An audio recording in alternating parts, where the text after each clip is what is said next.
부총장님 지금 뭐 코로나 때문에 돈을 네. 벌 수가 없습니다. 지금 이거 큰일 났어요. 저도 네? 그래서 좀 참, 배고파요. 이게 참 부총장님께서 배고프시다고 그러면 어떡해요. 예? 아, 그나저나 좀 본론으로 좀 네, 들어가 볼게요, 부총장님.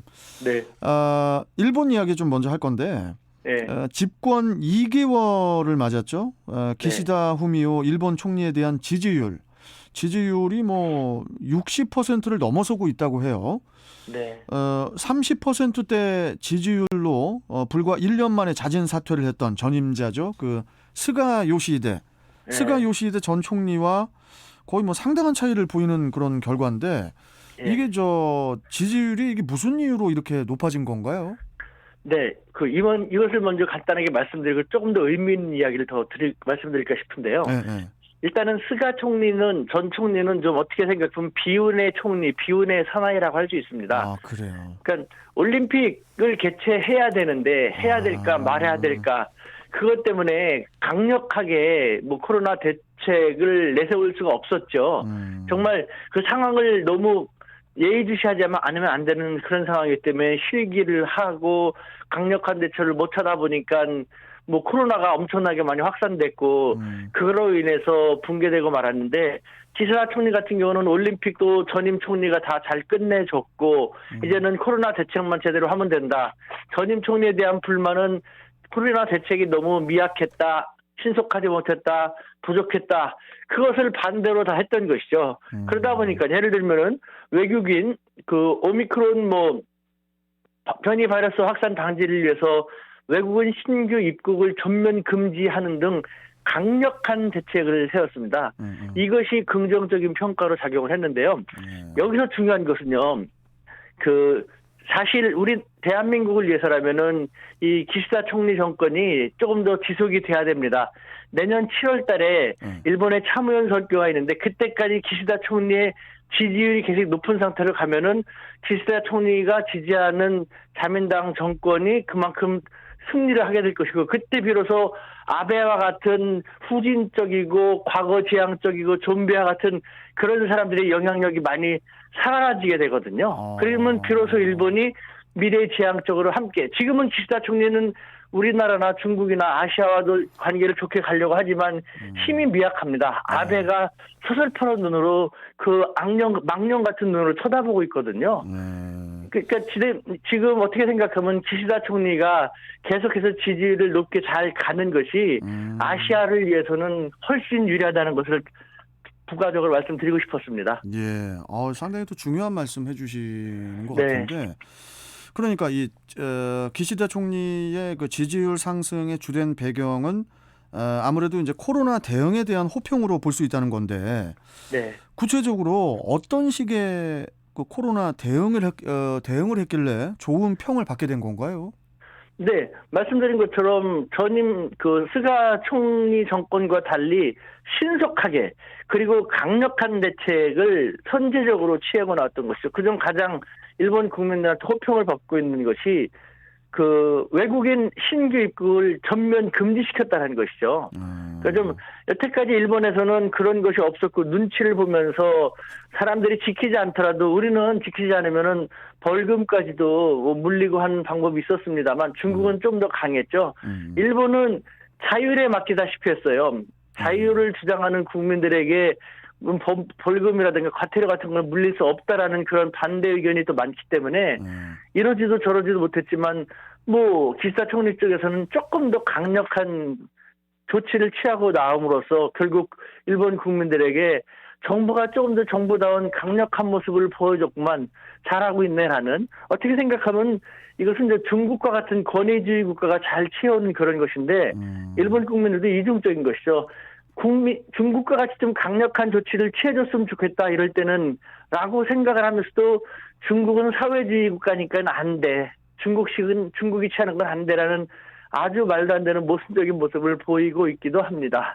그러니까 뭐 성과주의가 되게 중요하다 이런 말씀이신 것 같은데 네. 그런데 이런 목소리도 들려요, 부총장님. 일본 국민 10명 중에 7명은 네. 정부 통계를 믿을 수 없다. 예. 이렇게 생각하는 것으로 나타났다고 하는데 네. 어떻게 그러니까 많은 국민들이 일본 국민들이 정부 통계를 믿지 않는 뭐 그런 뭐 특별한 이유라도 있는 건가요? 이게 뭐 정부가 왜 이렇게 신뢰를 받지 못하는 거죠? 아니, 생각해 보십시오. 나아지고 있다라는 수치를 정부에서는 제시하고 있는데 실상 안에서는 나아지고 있는 모습이 전혀 느껴지지 않으니까 믿을 수가 없다라는 그런 것이죠. 특히 이 코로나 바이러스 시기에 일본 국민들이 정부에 대한 불신이 훨씬 더 심해졌어요. 그러니까 일본 정부에서는 국민들이 동의하지 않도록 하기 위해서 조금이라도 좋아지는 수치가 있으면은 그걸 강조하면서 나아지고 있다, 잘 잡히고 있다 합니다만 한동안 일본은 정말 힘들었지 않습니까? 예. 실제로 옆에서는 사람들이 바이러스에 걸리고 병원에 갈 수도 없어서 헤매고 있는데 나아지고 있다니 어떻게 믿겠습니까? 예. 참 일단 뭐 일본 얘기는 좀 여기까지 하고 네. 다음 좀 중국 소식으로 좀 넘어가 볼게요. 네. 그 세계 경제 규모가 내년에 사상 처음으로 100조 달러를 넘어설 것으로 보이는 가운데 2030년에는 중국이 미국을 넘어서 세계 1위의 경제 대국으로 떠오를 것이다. 이런 그 전망이 나왔다고 하는데요. 예. 지금의 중국의 경제 상황을 들여다봤을 때 정말 그 경제 대국 1위를 어떻게 뭐 미국을 제치고 거머쥘 수 있을까요? 네, 그 총량적인 규모를 얘기하면은 지금 상태로 간다면요. 미국도 지금 상태로 중국도 지금과 같은 추세로 간다면은 가능할 거라고 생각이 됩니다. 사실 이와 같은 전망은 2035년이면은 중국이 뭐 미국을 따라잡을 것이다라부터 2032년 그러다가 얼마 전에 2028년경이면 될 것이다라고 했는데 지금 이번에는 다시 2030년이라는 예측이 나왔습니다. 하지만 뭐 수치상의 약간의 차이가 있습니다만 대부분의 국제 경제 전망 기관들은요. 중국이 미국을 따라잡을 것은 거의 틀림없다라고 전망을 하고 있습니다. 그런데 실제로 미국과 중국의 상황을 보면은 미국은 경제 발전을 대규모로 할 만한 것이 거의 없지 않습니까? 서구 선진국들은 이미 포화 상태지 않습니까? 경제 성장도. 예. 그런데 중국 다니다 보시면 아시겠습니다만 대도시에서 뭐 고속철도 타고 한 20분 정도만 나와도 평야라든가 아니면 농촌 마을의 풍경이 전개되죠. 아직도 빈부격차가 심하다는 얘기일 수도 있습니다만 그만큼 개발의 여지가 많다라는 것이죠. 그렇기 때문에 그쪽에서는 대규모 공사 현장이 아직도 많이 전개되고 있고 인프라를 깔아나갈 것도 아직 많지 않습니까? 예. 중국 경제는 돈을 부어서 경제를 살리고 경제를 유지할 만한 부분이 아직도 많다. 그런 것만을 고려하더라도 앞으로 경제 성장은 중국에서는 계속 이뤄질 것이고 그것을 고려할 때 미국을 따라잡을 것이라는 것은 충분히 가능한 얘기다라는 것이 현지에서 직접 느껴지는 이야기이기도 한 것이죠. 예.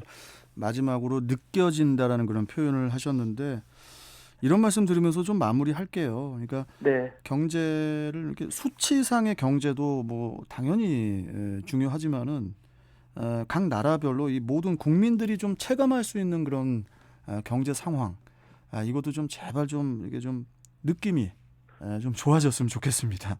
예. 네. 자, 오늘 말씀 여기까지 듣고 네. 다음 시간에 또 뵙겠습니다, 부총장님. 고맙습니다. 네, 감사합니다. 네. 자, 오수근 콩코디아 국제대학교 대외교류 부총장이었습니다.